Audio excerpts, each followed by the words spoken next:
Watching Kyle's unboxing videos again? Yeah, he always finds the coolest... No way! A robot dog? Gotta ask where he got it. Or use your Samsung Galaxy S24 Ultra. Just draw a circle around the dog on your screen, and it shows you where to buy it right in the app. Whoa, I just learned a new trick. And that for once, I beat Kyle to the next big thing. Circle it, find it with the new Galaxy S24 Ultra and circle the search with Google. Get yours now at Samsung.com. Internet connection required. Results may vary based on visuals.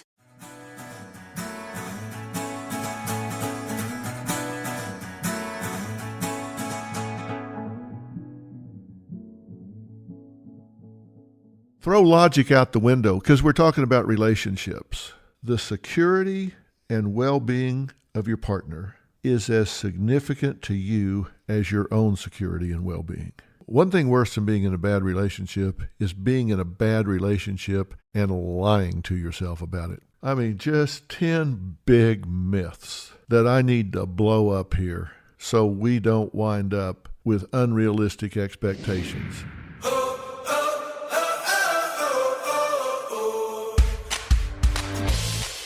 It's Dr. Phil, and you have found your way to installment number 2 of Relationship Reality Check, which I have subtitled, How Much Fun Are You to Live With? Now, I've got a few questions for you. What if I were to tell you that I could predict with 90+% accuracy right now whether you were going to get a divorce or not? Would you want to know that prediction? What if I told you that you were laboring under some major misconceptions about what relationships are all about and whether or not you were doing the right thing to make yours work or not? Would you want to know the answer to those questions? Well, if you do, stick around because, like I said, it's time for a relationship reality check. We're going to do just that in less than a minute.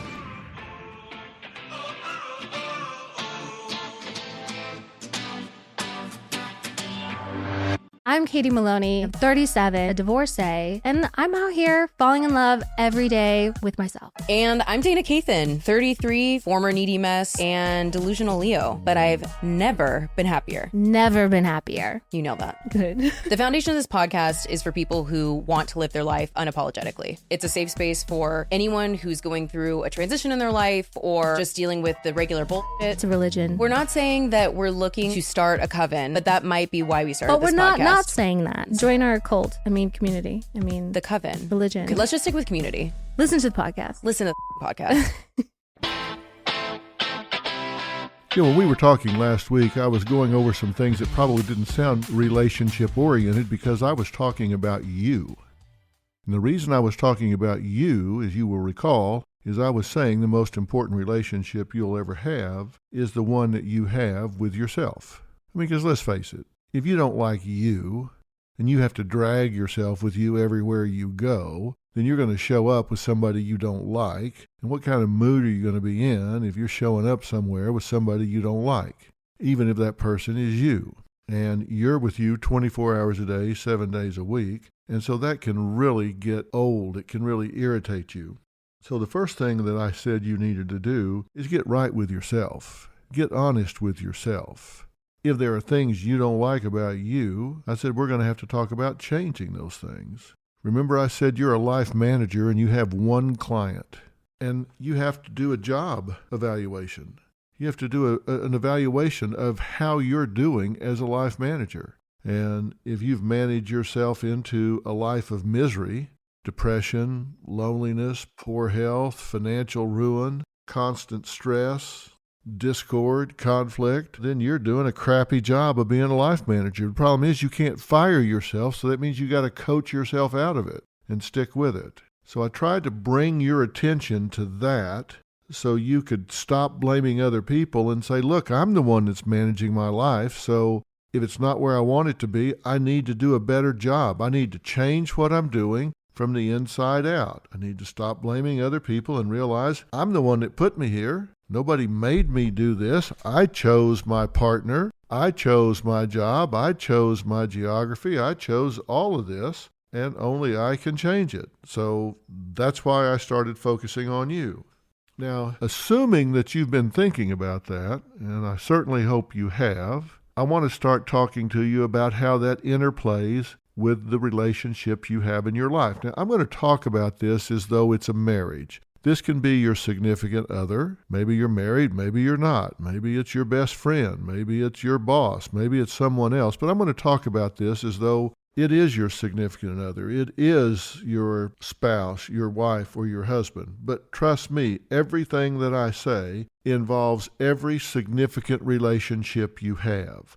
I'm just going to pick one that most people are in, which is a committed relationship with somebody that they've invested their emotions in. Now, I ended our broadcast last week by saying it's possible to predict the outcome of a marriage, whether or not it's going to divorce, with great accuracy.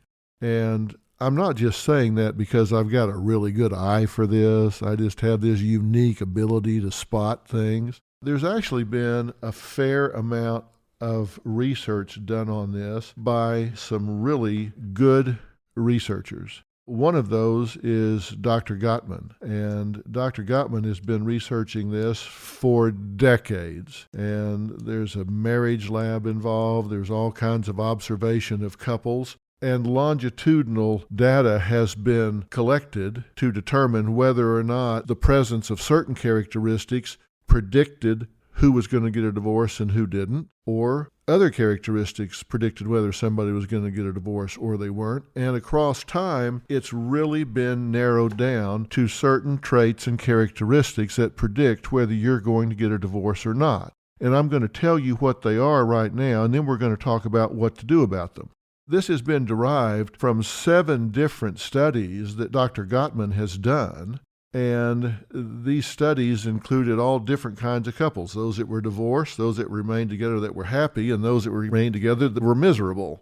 And from these studies, Dr. Gottman found that couples that eventually get divorced tend to have conversations about conflicts with one or more of the following features.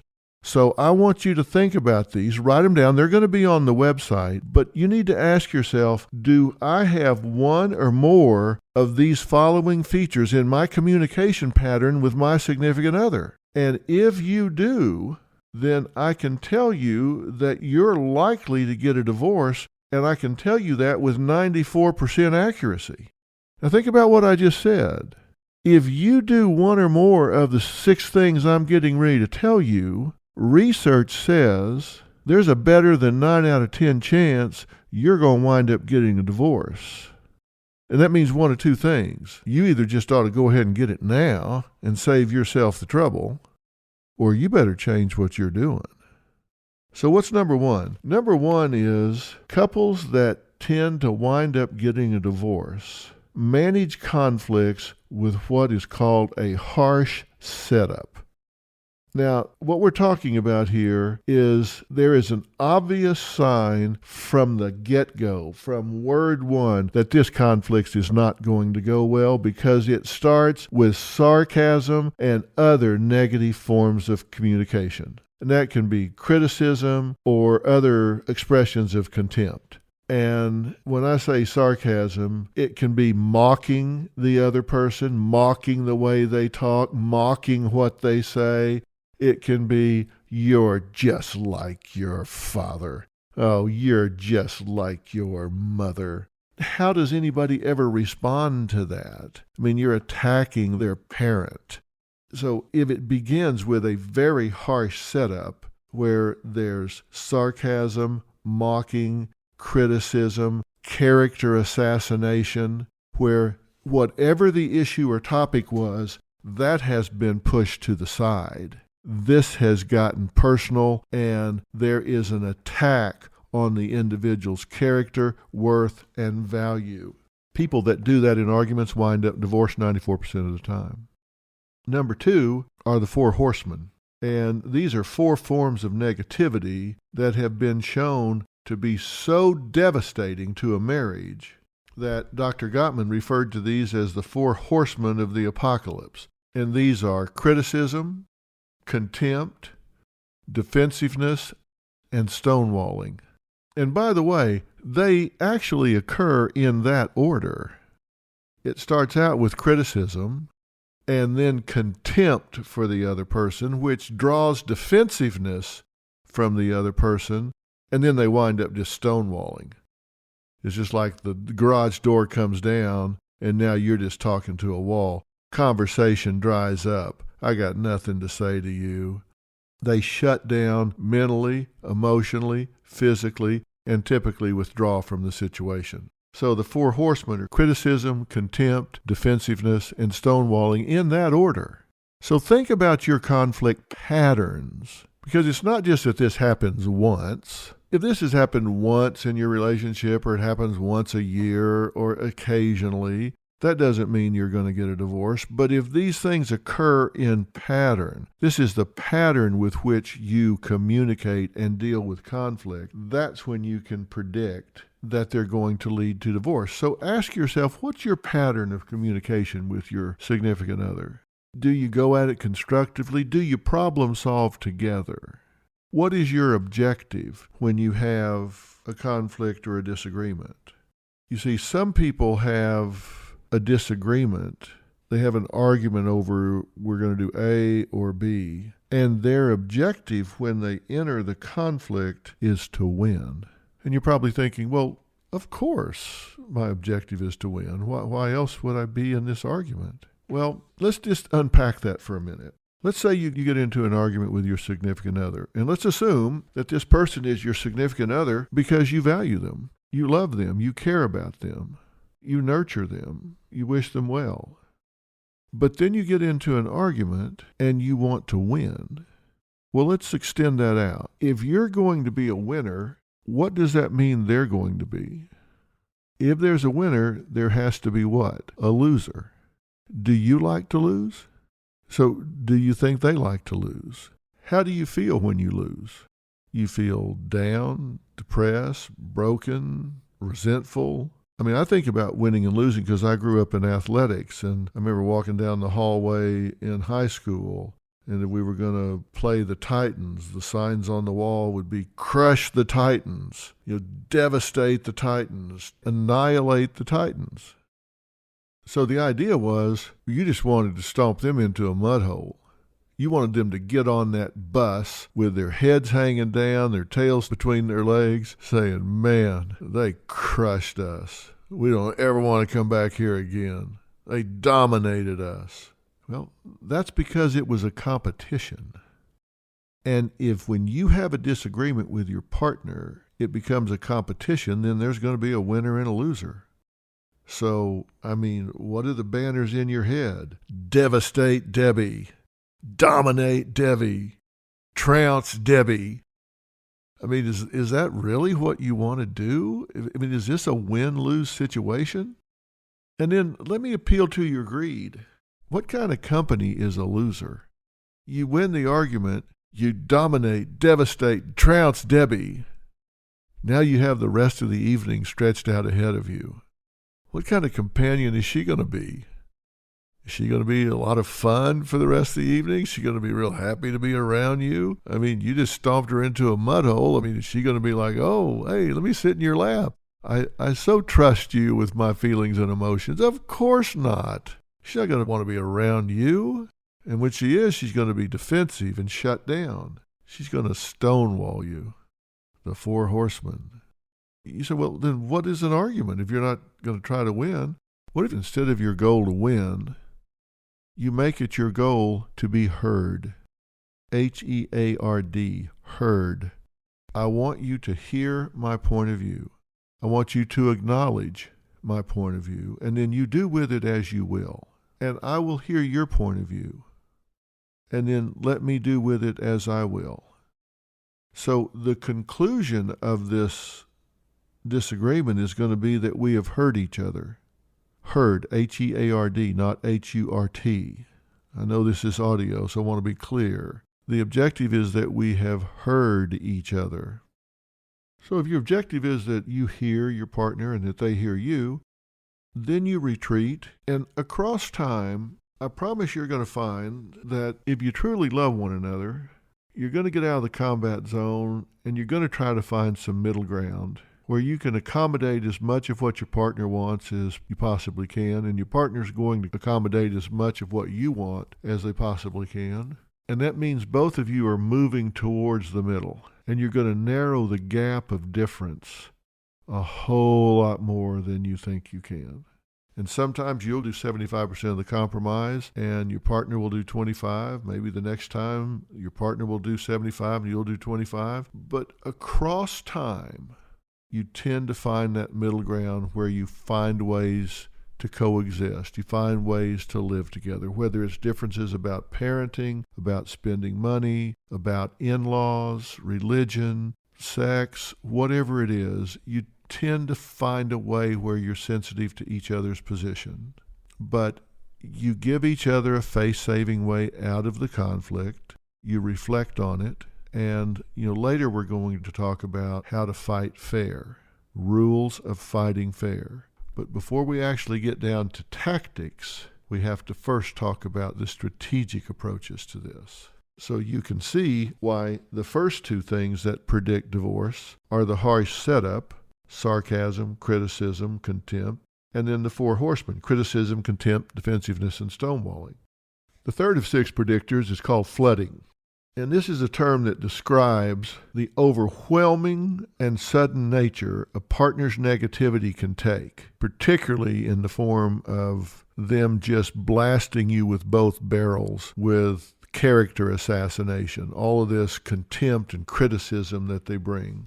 And defensiveness can have the same effect, but this is when everything just goes off the rails and it's just all-out war at this point. There's no consideration for the feelings of the other person. It's just all-out war at this point. They get so negative that it's just get them before they get me. I'm going to nail this person. And so the character assassination just takes over as the number one objective. Number 4 is body language. Look, when somebody is the target of flooding, when they come under attack, and again, the attack is personal, it's character assassination. It is really to devastate them. Their heart rate is going to go up. I mean, it's going to go over 100 beats a minute. It's going to go as high as 165 beats a minute. Their blood pressure is going to shoot up. Adrenaline is going to spike. They're going to go into fight or flight mode. There's no problem solving now. There's no reasoning. They are in fight or flight. It's like, okay, put them up. We're going to have a verbal knockdown drag out here, or I'm getting away from you. I'm out. I'm gone. Fight or flight. It's one of our most basic reactions. And that's what happens when you are attacked in a character assassination kind of way. The 5th of 6 that predict divorce is failed repair attempts. Remember I said this was a pattern? And when I say it's a pattern, I'm talking about this has to occur overnight. Even as powerfully negative as flooding and the 4 horsemen, criticism, contempt, defensiveness, and stonewalling are, they don't seal the fate of a marriage in one bad night. There has to be a pattern of this. And when there's a pattern, it has to be followed by failed repair attempts, where the person makes half-hearted attempts, insincere apologies, doesn't really come in and repair the damage that has been done. And failure to do so, failure to really come in and acknowledge what took place and how bad an idea that was, is a reliable sign that divorce is in your future, because the wounds never heal. And you have these open wounds. It's like your psychological skin has been burned. And so now it doesn't take much to offend the other person. It's just like you can come up and pat them on the back and they're like, oh man. They react because they're still hurting from the last time their character was attacked and assassinated. So failed repair attempts are a critical factor. And then number 6, all you have to do is interview the 2 people in the relationship independently and find out if they have a backlog of bad memories. Do they have a backlog of bad memories? Because if what sticks out in their mind, what they have in their memory bank is one painful experience after another, It blocks out the good times. It's the big blow up, and then the next big blow up, and what happened at Christmas, and how things went bad on one of their birthdays, and what happened on over the 4th of July, and just negative, negative, negative, negative, negative. If they have a backlog of bad memories, that is a strong predictor of divorce. Look, no couple is going to have a success-only journey through their marriage. It just doesn't happen. Everybody is going to have conflict. Everybody's going to have problems. It's never going to be success only. But couples who have more good times than bad, couples who have fond memories, tend to have a happy marriage because they relish those good times. And you've heard me say 1,000,000 times, the best predictor of future behavior is relevant past behavior. So if your history is positive, your memory, your history in your mind is positive, then you predict a positive future. But if what you have in your head is a negative historical perspective, then you're going to predict a negative future, and it becomes a self-fulfilling prophecy. So the 6 things that predict whether you're going to get a divorce or not all have to do with how you handle conflict. And the presence of one or more of these things predict whether you're going to get a divorce with 94% accuracy. They are a harsh setup that's marked by criticism, sarcasm, and contempt. The presence of the 4 horsemen, criticism, contempt, defensiveness, and stonewalling. Flooding, where you just do all-out warfare and overwhelm the other person with criticism and contempt. Body language, where the person that is attacked goes into fight or flight mode and their biology just takes over and they shut down because they feel like the enemy is at the gates. 5 is the failed repair attempts, where there is this pattern and it never gets healed. And 6 are the bad memories that are left behind that leave that person feeling like, yeah, there's more of this coming and I just can't take it anymore.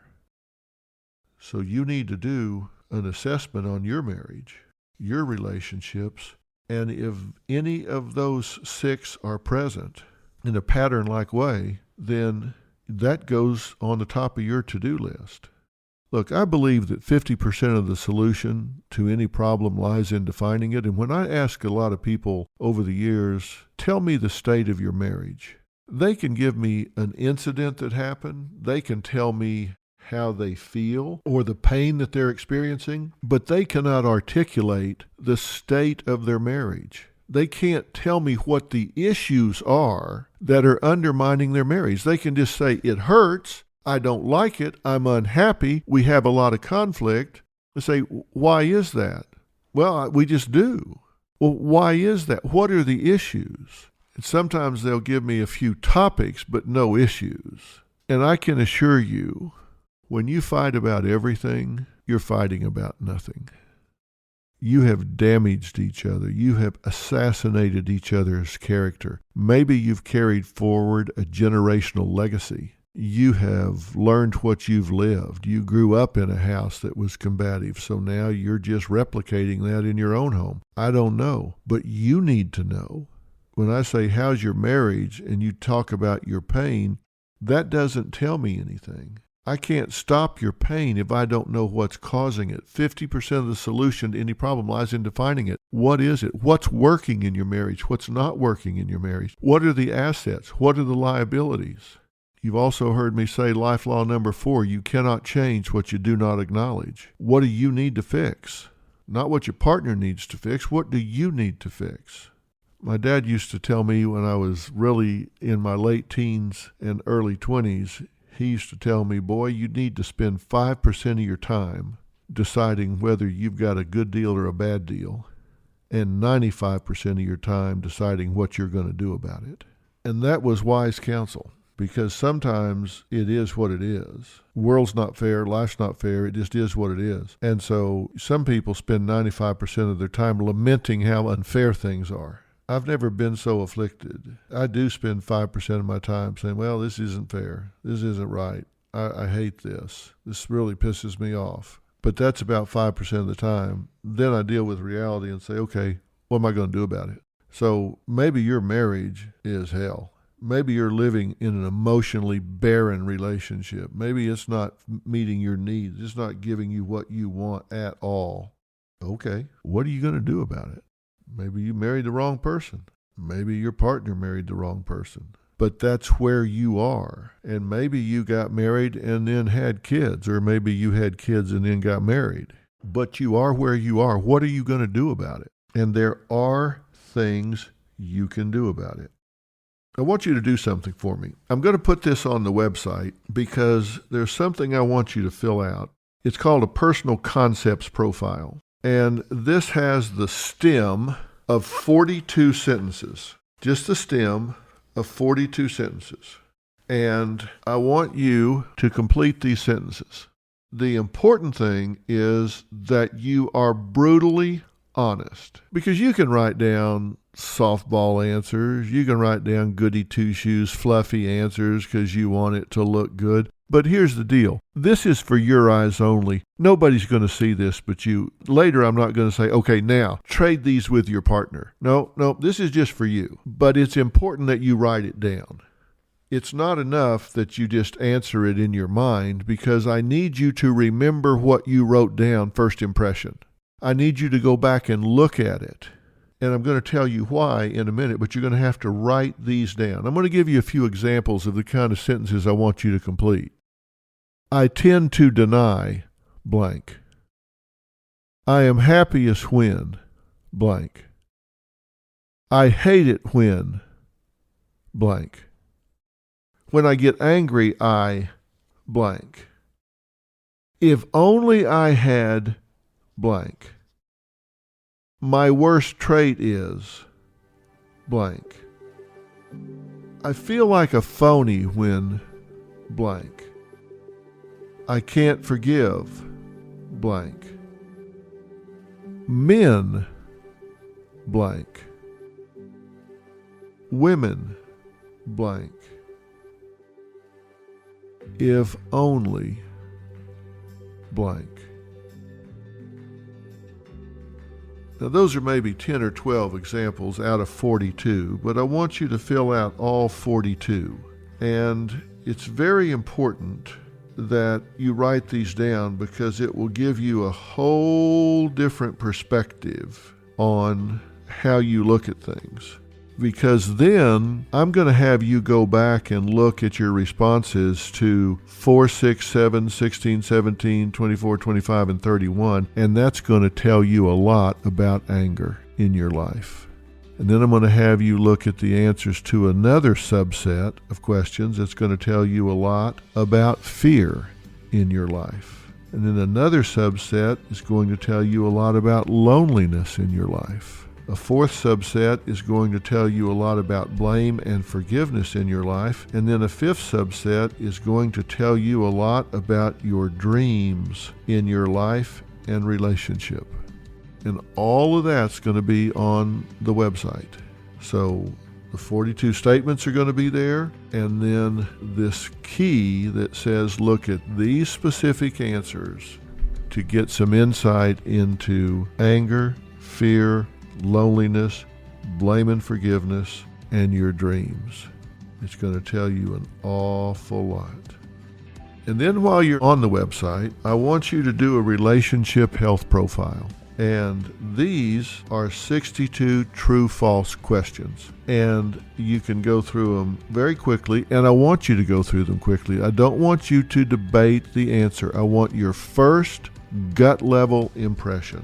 And there are items like, I am satisfied with my sex life. My partner thinks I'm fun to be with. True or false? I am out of control. True or false? I feel picked on and put down. True or false? My partner respects me. True or false? I feel judged and respected by my partner. True or false? My partner wants to hear my stories. True or false? I envy my friends' relationships. True or false? I feel needed by my partner. True or false? Those are just a few examples. Then I'm going to have you go back and count up the number of true responses you gave to even-numbered questions and false responses you gave to odd-numbered questions. And then there's a key in there that tells you what your score means. And there are going to be categories. If your overall score is above 32, you are in extreme danger of failing. If it's between 20 and 32, you have seriously troubled relationship. You may be living an emotional divorce.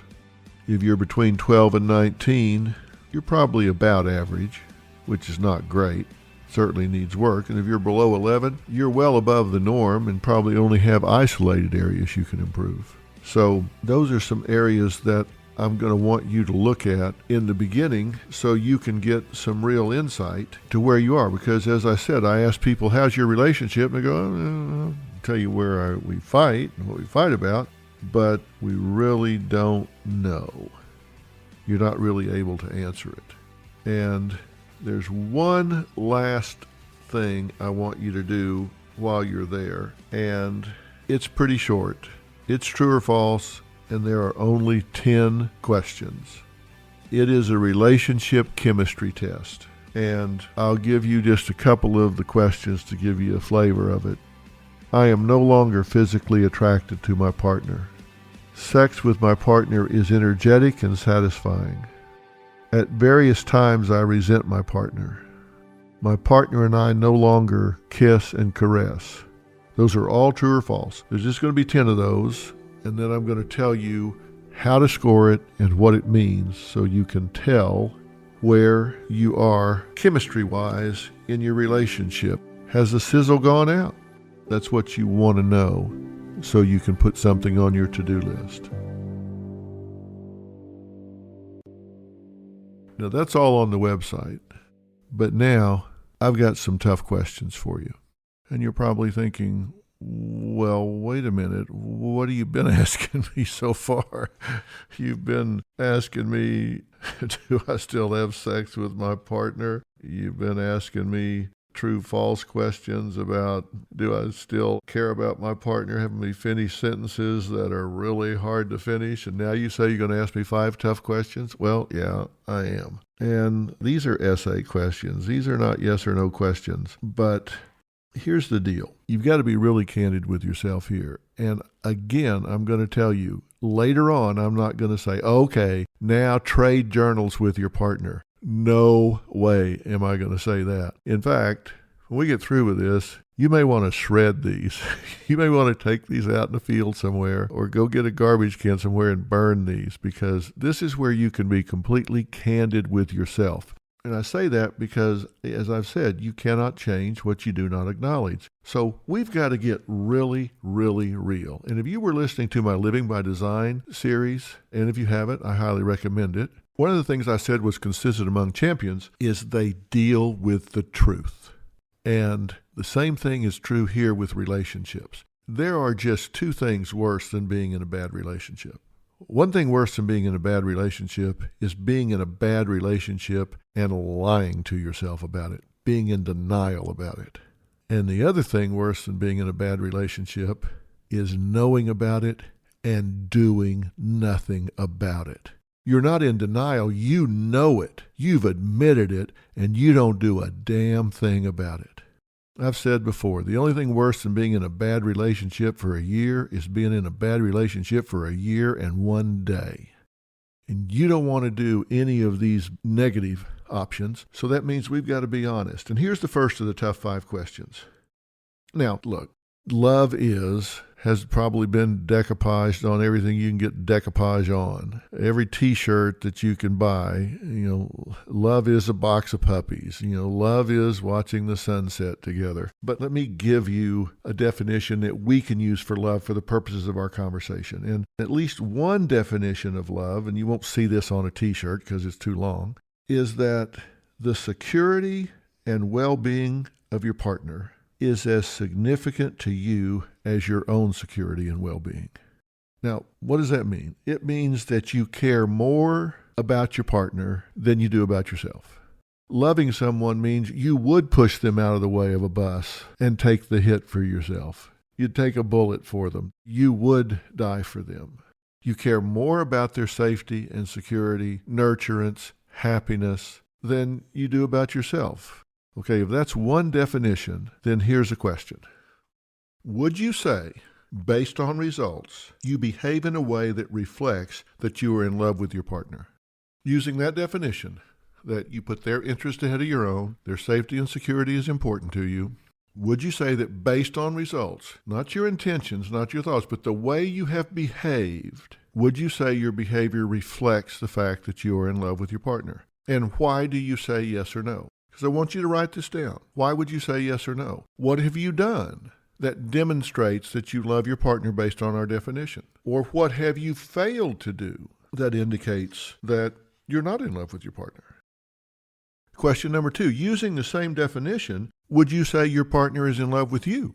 And why? What do you pin that answer on? What have they done that makes you believe that they are in fact in love with you because they put your needs ahead of their own? Or what have they failed to do? How have they been selfish? How have they pushed you aside and put themselves at the top of the priority list? So I'm asking you to give specific examples. This is based on results, which means it's based on behavior, not intention. Well, I meant to. No. I want to know what you did. Question number 3, knowing what you now do about your relationship, would you still get involved with this person if you had it to do all over again?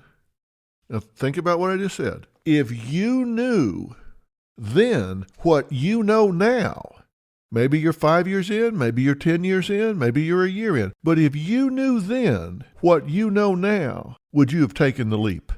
And this is exactly why I say, you don't ever want to let your partner read this, because hopefully this is going to change. Your answer may be, hell no. Hell no. If I knew then what I know now, not a chance. But that doesn't mean we can't fix this. We can't change that. But let me tell you, if your partner reads that, they'll never get over it. So this is between you and me. If you knew then what you know now, would you still get involved with the same person if you had it to do all over again? If you would do it again, why? And if you wouldn't do it again, why? Be specific. You can't just say yes or no. If the answer is no, why do you say that? Because he has proven to be this or that or the other. Because he does this. He treats me this way or that way. Number 4, when comparing yourself to other people in relationships, do you feel that you've been cheated or that you settled too cheap? Now, understand you're comparing your reality to their social mask. They don't call you and ask you to come over and sit in the bedroom when they're having a knockdown dragout. You just see them at a party or at dinner or whatever when they got their smile on their face. And they say, can I get you something, honey? Would you like to sit down, honey? And, maybe 30 minutes later, it's like, I hope you die. But I'm just saying, based on what you see, do you think you've been cheated or that you settled too cheap?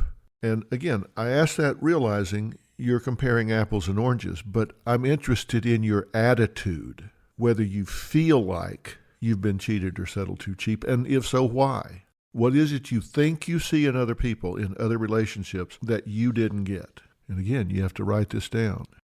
And then the last question, number 5.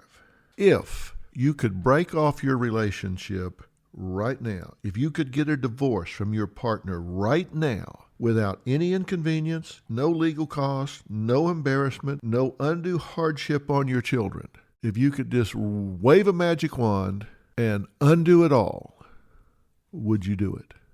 Now, this is different than what I asked you before. What I asked you before in number 3 was, if you knew then what you know now, would you have done it then? I'm asking you now today, if there was an exit ramp that was pain-free, would you turn on your signal and take that exit ramp? And if so, why? And if the answer is no, I would not turn on my signal, get over in the right lane, and take that exit ramp. If the answer is no, why? What is it you get from this relationship that would make you stay? It's very important that you answer with specifics both ways, whether you would stay or whether you would go. If you would go, spell out why. If you would stay, what are you getting out of it? You need to acknowledge that. You need to write that down so you understand it. Now, why am I going through all of this? I'm going through all of this because I want you to be able to answer that question because people can't articulate the state of their marriage, the state of their relationship. They can talk about the pain, they can talk about what one has done or said, but they can't really give you a state of the union being the union between the two of them. They can't really do that, and I want you to be able to do that, because if you can't do that, you don't know where you are. It's like you're being lost in the dark and you don't know where you are. Okay, now, I've asked you to do a lot of soul searching. I've asked you a lot of questions and asked you to evaluate where you are. Now, why is that? Because you can't figure out what you need to do, where you need to go, what levers you need to pull, which steps you need to take if you don't know where you are. It's like I've said so many times. If I answered the phone and somebody said, hi, I just dialed a random number. Can you tell me how to get to 3rd and Elm? What's my first question going to be, besides, why are you calling me? My first question is going to be, where are you? Because if they're talking about 3rd and Elm in my town, wherever my town is, I need to know where they're starting. Because the directions are going to be a lot different if they're in El Paso, Texas, than if they're in Bangor, Maine. I mean, it's going to be a lot different because the first turn's going to be right. If they're in El Paso, it might be left if they're in Bangor, Maine. So I have to know where you are before I can tell you how to get where you're going. You have to know where you are before you can figure out how to get where you're going. You need to know, are you in love or are you not in love? Are you in constant conflict? Are you living in character assassination? Where are you? Are you in a relationship that you would never get in if you had it to do all over again? Are you in a relationship that you would bail on if you could just afford it? Are you in a situation where you feel that you live with judgment and contempt every minute of every hour of every day? Or are you in a relationship where you feel like, we need a little brushing up here? It's a big difference knowing where you are in figuring out what you need to do to get where you want to go. So I've been asking you a lot of questions to have you identify where you are mentally, emotionally, physically, attitudinally, because I want us to know where we're beginning so we'll know where we're going. Okay, now let's talk about where we're going. There are 10 myths. I mean, just 10 big myths that I need to blow up here so we don't wind up with unrealistic expectations. And I'm going to tell you why this is so important, and then I'm going to go through 5 of them, and then I'm going to do the other 5 next week. Let me tell you why I'm talking about myths. I love busting myths, by the way. But I'm talking about it because it's not what happens in life that upsets us. It's whether or not our expectations are violated, okay?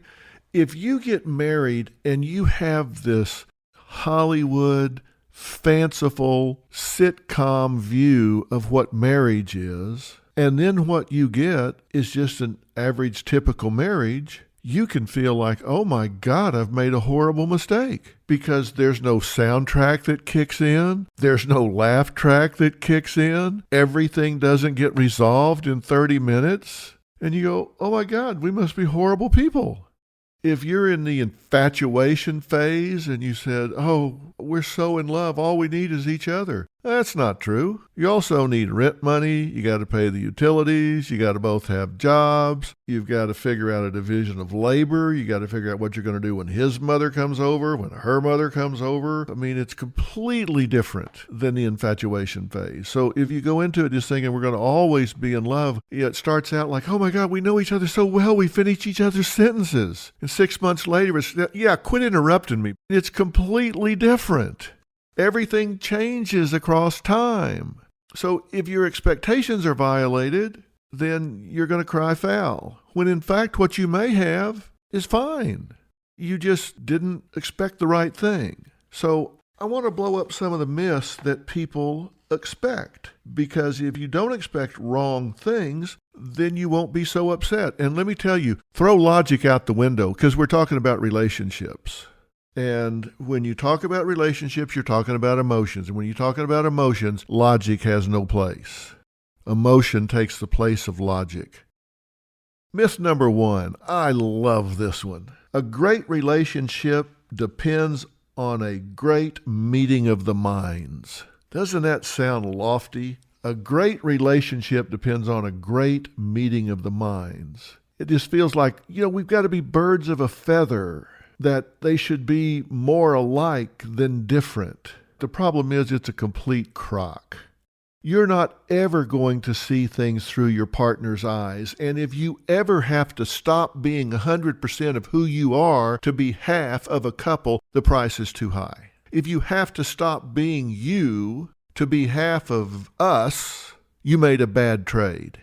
It's not going to be a meeting of the minds. You're going to see things differently. Men are going to be men, women are going to be women, and that's okay. And therapists that try to change that need therapy, because that's not the way it works. Since the Industrial Revolution, most men can do jobs that used to be stereotypically women. Women can do jobs that used to be stereotypically men. I totally get that. But emotionally, we're wired up differently. And here's the good news.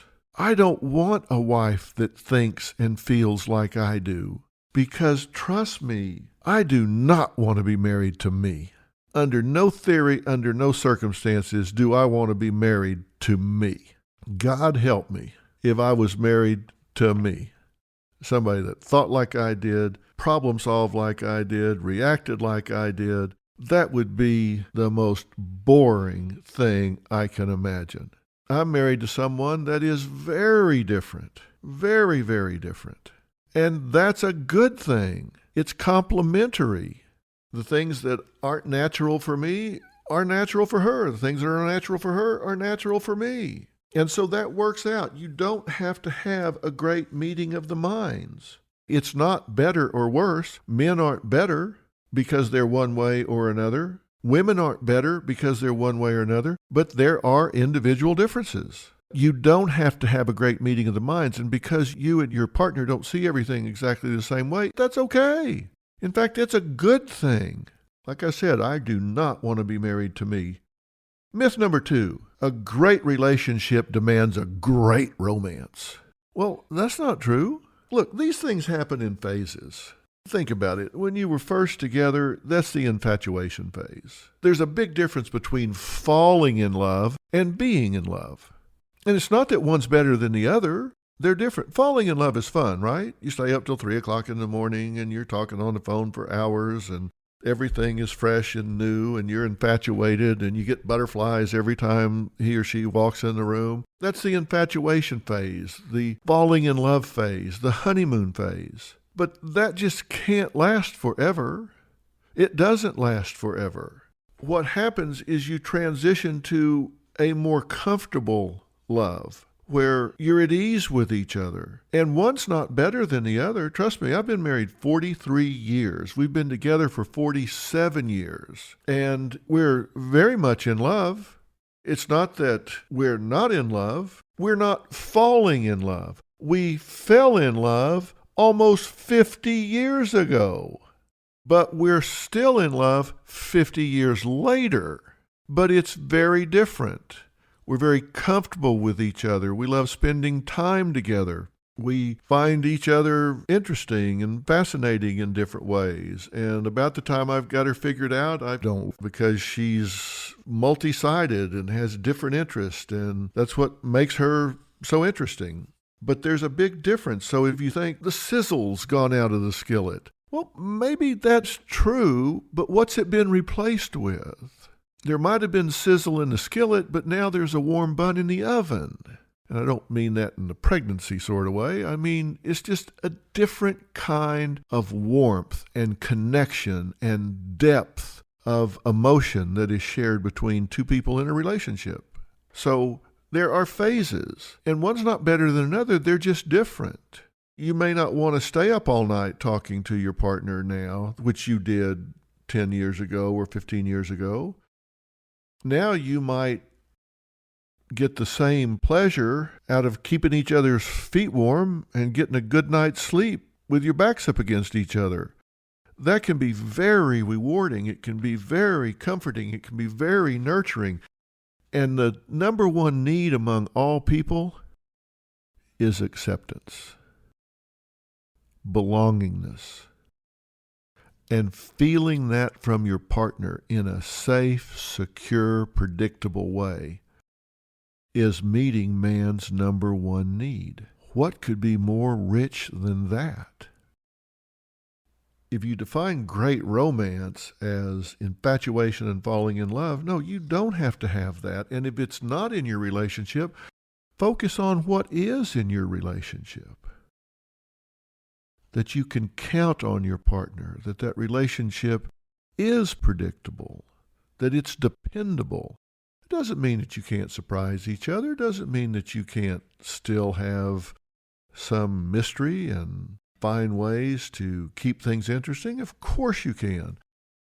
But Robin and I have been married for 43 years, and we have never spoken the D word in our home. Not ever. So you say a little mystery is good? Not about that. We made a decision a long time ago that if we have a disagreement, the relationship is not on the table. That is not the stakes for which we play. So we both know no matter what happens in this discussion, no matter how mad I get or how upset I get or how upset she gets, when it's all over with, we're going to still be there for each other. That's just not the stakes for which we play. Not now, not ever. And knowing that is very important. So there's a lot of richness that comes from being in love as opposed to falling in love. Myth number 3.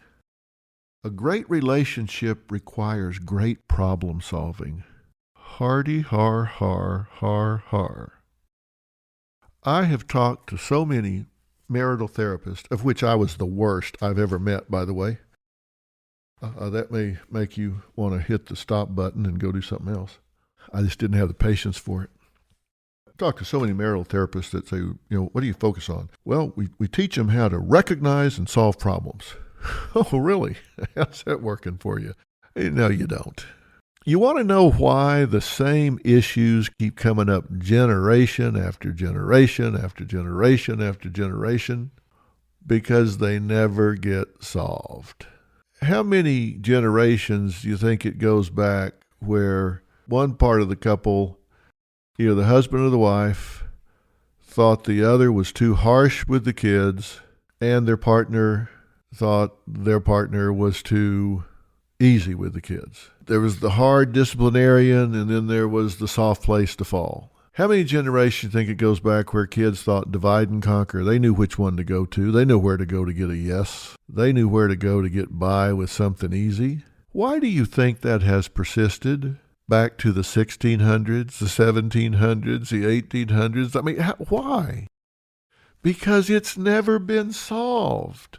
We don't solve these problems. Why do people have conflict about sex? Because we don't all have the same sex drive at the same time. We don't know how to deal with that. Why are mother-in-laws a punchline? Because she is the other woman in the husband's life. She knows him better than you do. She knows what he likes better than you do. She knows how to make macaroni and cheese exactly the way he likes it. She's the other woman in his life. Maybe she doesn't respect boundaries. Do you think you invented that? You did not. That was going on in the 1600s when they saw her coming up the trail on her donkey. Oh, what are we going to do? Well, it's too late to run. She can see the smoke coming out of the chimney. She knows we're here. That was going on then. It's going on now. Because we don't solve certain problems. They're just inherent to the nature of merging two lives together, and that's okay. What you have to do is just agree to disagree. You just have to say, you know what? I'm going to give you this one because you gave me that one last month. I'm just going to roll with you on this one. You just have to learn to bend but not break. You just have to learn to say, hey, I have to pick my battles, and this is one that can't be won, so I'm not going to pick this battle. Now, here's my favorite. A great relationship requires common interests that bond you together forever. This one's so good I have to say it twice. A great relationship requires common interest that bond you together. I belong to a club where we play golf, and I see a guy that comes out there every week with his wife to play golf. And she is miserable. I guarantee she is miserable. She so does not want to be there. But I promise you, somebody has told them you have to share common interest. You have to get interested in what the other person is interested in to have a great relationship. So she's decided, I've got to go play golf with him. I've seen women that are getting up at 4 o'clock in the morning and sitting in a duck blind with their husband freezing to death. And I've talked to them 10 times. They said, well, did you have a good time this morning? Oh, my God, I'd rather get a root canal. Why are you here? Well, he loves it, and, I want to be interested in what he's interested in. No, you don't. No, you don't. Let me tell you. I sleep with my wife. I eat with my wife. I watch television with my wife. I travel with my wife. Now I got to go play tennis with her too? She doesn't want to do what I do. I guarantee you she wants a break from me. She has interests that I don't have. Like I said, I've been married 43 years. I promise you some of those have got to feel like dog years to her. And I play tennis every day for 2-3 hours. I am absolutely certain she treasures that time. Oh my God, he's gone. People have asked me, are you going to retire? Robin answers always, no, he's not. Because she doesn't want me here underfoot all the time. We don't have a lot of common interest other than living together, eating together, having kids together, living in the same house together. We travel together. We do everything together. Now I've got to go do these things that she's interested in, or she's got to go do the hobbies that I have. She doesn't want to go to the golf course with me. What's she going to come watch me play tennis? We played in a doubles tournament one time. It did not work out. We totally looked at it differently. She looked at it as camaraderie. I looked at it as competition. We just looked at it differently. You don't have to share common interest with your spouse. If they go off and do things on their own, great. Support them in doing that. Encourage them to doing that. But you don't have to do everything with your spouse. We love our time together. And that's probably due in part because we have time apart. Think about it. Do you love ice cream? What if you had it for breakfast, lunch, and dinner 7 days a week for a year? My first job was at a pizza place, and I worked there for a good while.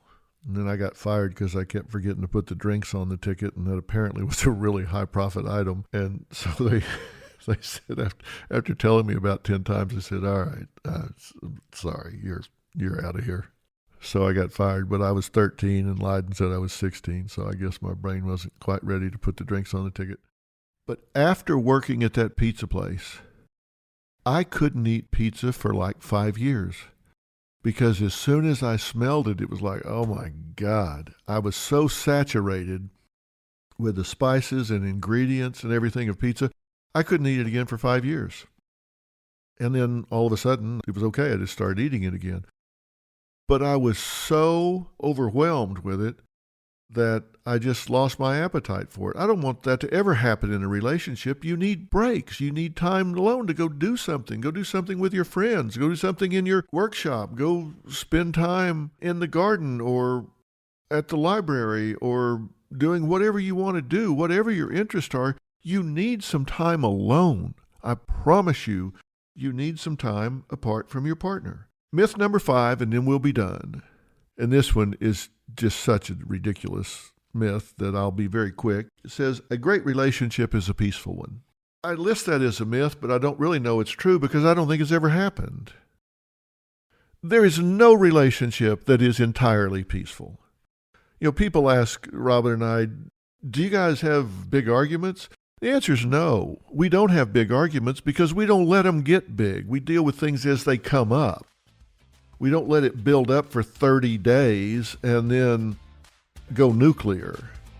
We deal with it at the time while it's still a brush fire before it turns into a forest fire. But there are no peaceful relationships. You're merging two lives, two individuals. They're different, and so they're going to get in each other's way. You're going to see things differently, and you're going to have conflict.